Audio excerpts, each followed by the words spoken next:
Bukan evakuasi ular, ibu-ibu malah minta petugas damkar suruh tangkap hantu di rumahnya. Kejadian unik dan menarik terjadi di Kota Pekanbaru, Riau saat petugas damkar menerima laporan adanya hantu yang mengganggu. Laporan tersebut diterima oleh petugas damkar melalui telepon dan membuat mereka cukup terkejut.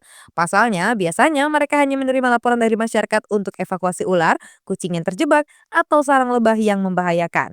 Dari sekian banyaknya laporan dari masyarakat, petugas damkar Kota Pekanbaru mengaku baru kali ini ada warga yang meminta mereka untuk menangkap hantu. Meskipun petugas punya banyak pengalaman dalam mengevakuasi binatang maupun hal lainnya, tapi laporan ini dirasa sudah di luar nalar. Diketahui laporan itu terjadi pada tahun lalu ketika petugas menerima telepon dari seorang ibu-ibu pada pukul setengah 10 malam. Dalam laporannya, ibu-ibu tersebut memohon bantuan petugas damkar untuk menangkap hantu di rumahnya karena kerap mengganggu keluarga. Ia baru pindah ke rumah kontrakan yang berada di Kelurahan Palas, Kecamatan Rumbai, Pekanbaru. Baru beberapa hari menempati rumah kontrakan, keluarganya kerap mendapat gangguan aneh saat terjadi di tengah malam. Akhirnya ia merasa tidak tahan dengan gangguan itu dan merasa bingung harus meminta bantuan kemana karena baru tinggal di daerah tersebut. Entah bagaimana ceritanya, ibu-ibu itu kepikiran untuk meminta bantuan kepada petugas damkar yang barangkali bisa menangkap hantu. Menariknya, laporan rupanya tidak ditolak atau diajukan petugas damkar. Kebetulan saat itu, ada seorang petugas damkar yang diyakini punya kemampuan khusus dalam masalah mengatasi makhluk gaib.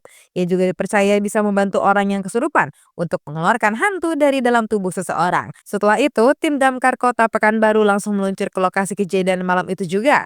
Sampai di sana, seorang petugas damkar yang punya indera keenam tampak melakukan ritual khusus untuk mengusir hantu. Proses pengusiran ini berlangsung cukup lama, sedangkan petugas lain yang datang hanya menyaksikan temannya yang tengah berjuang. Pengusiran hantu baru selesai sekitar pukul 2 dini hari dan makhluk tak kasat mata tersebut diklaim telah dipindahkan ke pohon. Suasana saat itu dikatakan membuat bulu kuduk petugas lainnya berdiri dan membuat merinding menyaksikan prosesnya. Akan tetapi, setelah selesai proses evakuasi hantu, petugas tidak membuat laporan seperti biasanya. Karena mereka bingung tidak ada apapun yang bisa didokumentasikan, sebab hantunya memang tidak terlihat. Sehingga petugas tidak membuat laporan, evakuasi hantu ini jadi hanya sekedar cerita unik untuk mereka dalam menjalankan tugas.